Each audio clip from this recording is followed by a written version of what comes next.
Guys, in this video I'm going to be teaching you how to replace your original trigger for the Tippmann A-5 to the double trigger. This trigger actually makes it a little bit faster to shoot. It's not as responsive as like the more expensive guns, but it does help you shoot a lot faster. So the first thing you're going to want to do, you're going to need only two tools for this, and this is a Allen key and a Phillips head screwdriver. And of course you're going to need your kit. So the first thing you're going to want to do is you're going to want to take these two pins out, which hold your pistol grip in, and this Allen key right here, which holds your CO2 adapter in.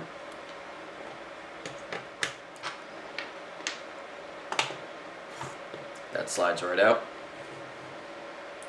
Next is these two pins right here.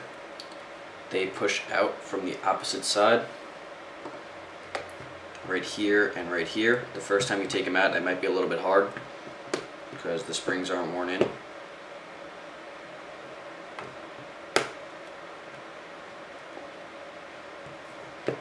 So once you pop those out, you're going to want to flip it back around, kind of twist and pull out.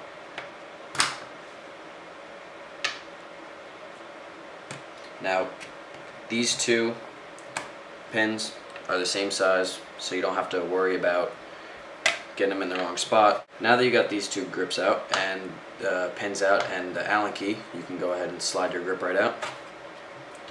Put that aside, and you can put your gun aside for now. Okay, so now that you got your pistol grip aside, you can now move your Phillips head, because that's going to come in a little bit later. And you don't need your Allen key, so you can put that aside. And remember, keep all your tools in a safe spot so you don't lose them or mismatch them. So what you're going to want to do is pop your safety right out. Once the pistol grip is off the gun, this actually gets released very easily. Just pulls right out. Put that aside. And you're going to want to slide your pistol, or your trigger, fully out. So now that you got this and your trigger aside, you're going to want to take your Phillips head screwdriver and remove this screw, and this screw to open up the housing of the pistol grip. And this will be to replace the guard, the trigger guard. So this removes nice and easy. You're going to want to take this guard out, wiggle it out, and take your new one, which is longer so it can hold the longer trigger. And this hole goes into that peg, and this slides right into here, the slot. And it might be a little hard. Sometimes it pops out because the trigger's not worn in. So be careful with that. Just slide your pistol grip back together. Go ahead by taking your all same size screws and screwing them back in the correct position. What you're going to want to remember is once you're putting them back in, don't make them too tight because you can strip the plastic housing. And a perfect snug. Now it's very snug and tight.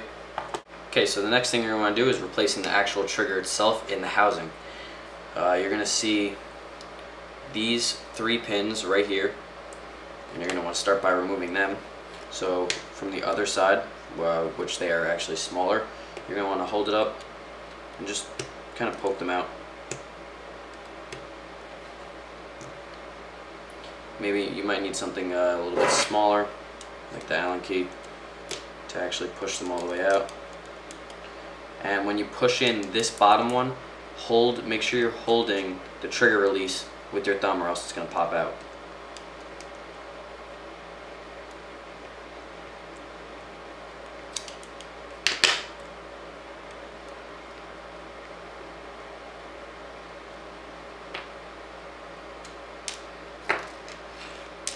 Alright, so you saw how the trigger popped right out of there. You're going to take this, you're going to need nothing from, so you can put it aside. Do not throw it out, because if your double trigger breaks, you're going to need to put that one back in. Also, what I've noticed about the double trigger is the spring to pull is actually a lot easier than the first one. This one's a little bit harder, so it gives you a little more play when you're shooting. So what you're going to want to do is make sure you keep this blue spring in position, held on by the little nipple, they call it, and you're going to want to slide your new trigger into the housing, just like that. what you're going to do, before you put the pegs back in, you're going to take your red spring and you're going to put it inside the peg and then on the board to keep it from, so you can pull the trigger. Then, by trying to hold all of them at once, go ahead and put all your pegs back in.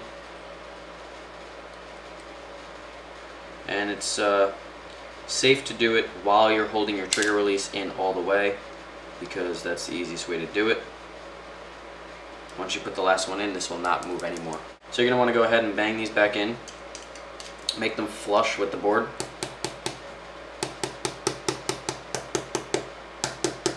Make sure you feel it, and make sure you can't feel the pegs, it's all smooth. So you're going to want to test it out and make sure it's working.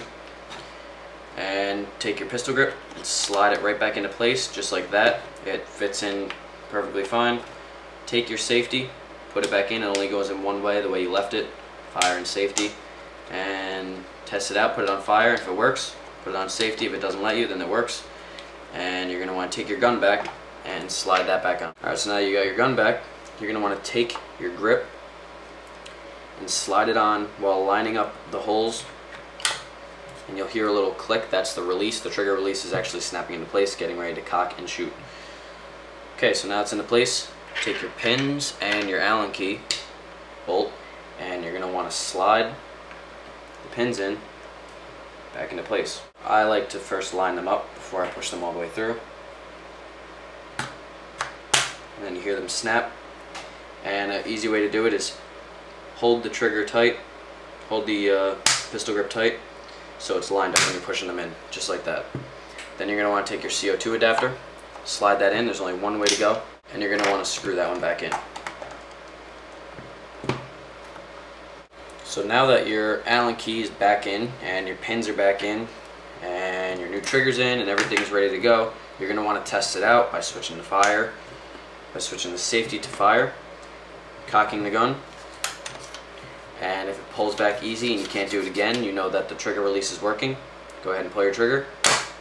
And if it works, then you're good. And you're going to want to put your CO2 in there, or compressed air, whatever you have, and go have fun with it. That's my video on how to replace the double trigger. Hope you enjoyed it. Leave any comments and what you think, and any other videos you'd like me to make.